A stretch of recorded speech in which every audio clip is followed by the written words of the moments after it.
I'm going to go ahead and say it. Sleepy Hollow is without a doubt the best show on TV. Find out why right now.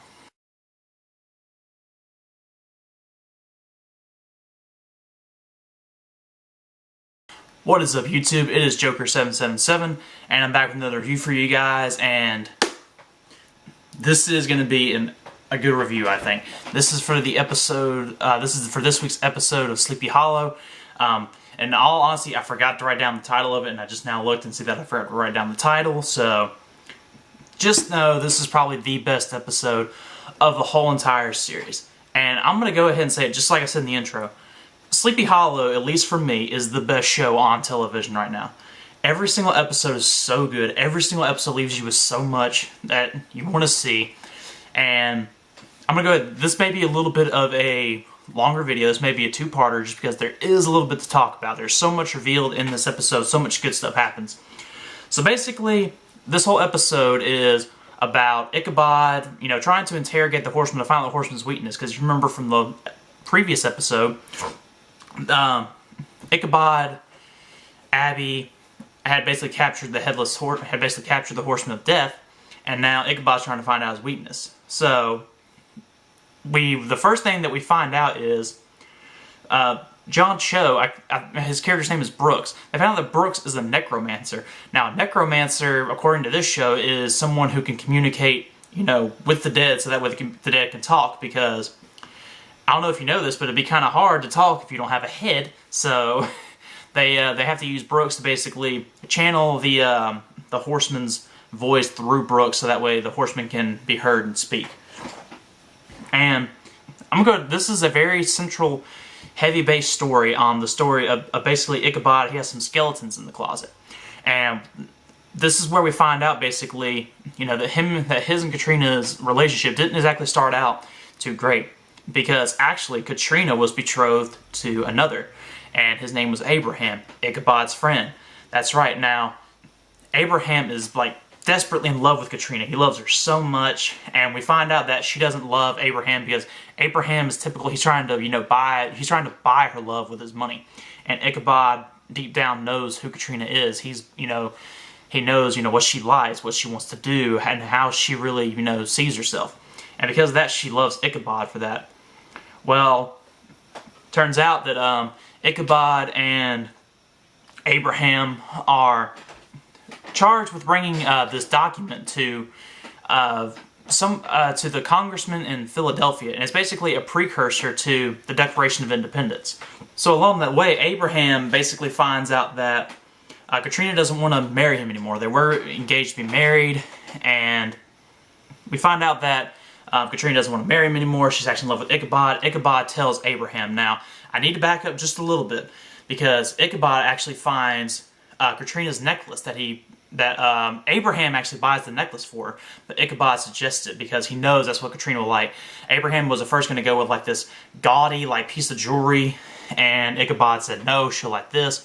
So the Horseman has Katrina's necklace. And Ichabod's wondering why he's doing this, because the Horseman really is getting under his skin at this point. He's basically, just taunting him. He's messing with his head. And we find out why the Horseman is getting underneath Ichabod's skin so much, and the reason why he has the necklace. Now, what ends up happening between Ichabod and Abraham in the flashback is Abraham and Ichabod get into a fight, a duel. In the midst of it, Abraham gets shot in the back by the Hessians. Now, if you remember, the Horseman is the leader of the Hessian, so what does that tell you? Well, it turns out he gets shot in the back, so he's down on the ground. He tells Ichabod to run, get the declaration to the congressman in Philadelphia. So Ichabod takes off. The Hessians grab him and they bring him to a tree, and just like they're about to kill him, Moloch shows up. And Moloch says, if you sell me your soul, I'll help you get revenge on Ichabod. So he sells him his soul, and, well, I'll wait for the camera to decide it needs to stop being blurry. There it goes. So he says, okay, Moloch will give me my soul. So he gives Moloch his soul, and guess what? That's right.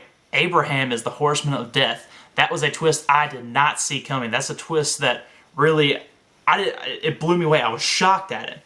And we learned another thing. We now know why Katrina is being held by Moloch, because when Abraham made this deal, he basically said, I want Katrina when this is all said and done. And so what did Moloch do? He basically took Katrina's soul and he's keeping it there in that shadow world until basically the apocalypse is done and Abraham can claim his prize, which is Katrina. And we also find out that Abraham, the horseman of death, is actually loyal to Moloch, because the whole time that Ichabod and the horsemen are talking, Brooks actually has a thing that actually releases the horseman from the bond. And because Moloch controls Brooks, Brooks has to do what Moloch tells him to. Brooks releases the horseman, but then right as the horseman's about to kill him, Brooks basically is told by Moloch that to basically stop the horseman. The horseman cannot kill Ichabod yet. So I don't know why they stopped it. I guess we'll find out later on in another episode. But yeah, so these minions come, these evil minions of Moloch, and they come in and they take basically the horseman away. They disappear along with Brooks. And at the end of the episode, of course, we find the horseman's weakness is indeed Katrina. What a slobber knocker of an episode. So many twists and turns. The Horseman of Death thing, I really did not see coming. I was not expecting that whatsoever. So I guess we now know Death has a name, and his name is Abraham. That's right.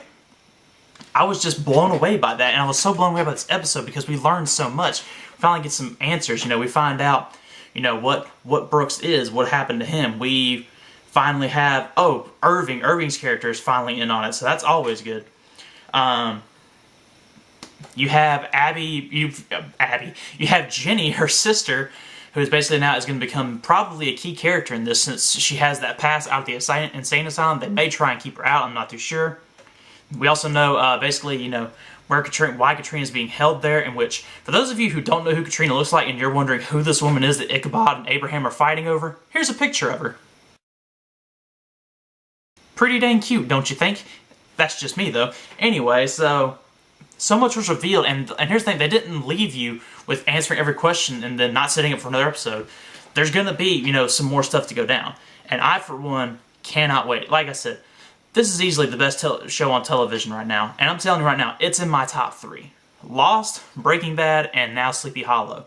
And if Sleepy Hollow continues on the route it's going down, this could very well be my favorite show of all time. I have loved every single moment of it.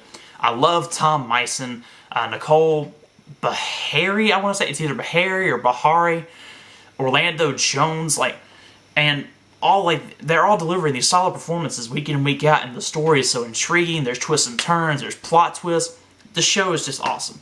And once again, I'm going to recommend it heavily, especially after this past episode. This past episode was so good, so much we found out, so much we needed to learn, so many questions answered, but now all the setup pretty much is done.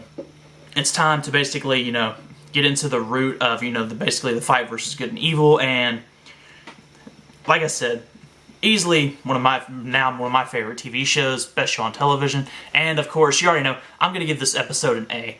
Outstanding episode. I couldn't really there was only really one flaw, but it was very minor. It took a little bit of setup to get there, so there was a little bit of drag in the beginning, but other than that, nothing really hindered this episode. Like I said, best episode of the series so far, best show on television right now, and that's it, guys. That is my review. So, in the comment section below, leave your thoughts, your opinions on the show, and let me know if this is turning into one of your favorite TV shows like it is turning into mine. But with that, I'm going to get out of here. I'm going to make a couple more review videos for you guys. And as always, I'm Joker77. You guys have an awesome day, and I will see you guys later.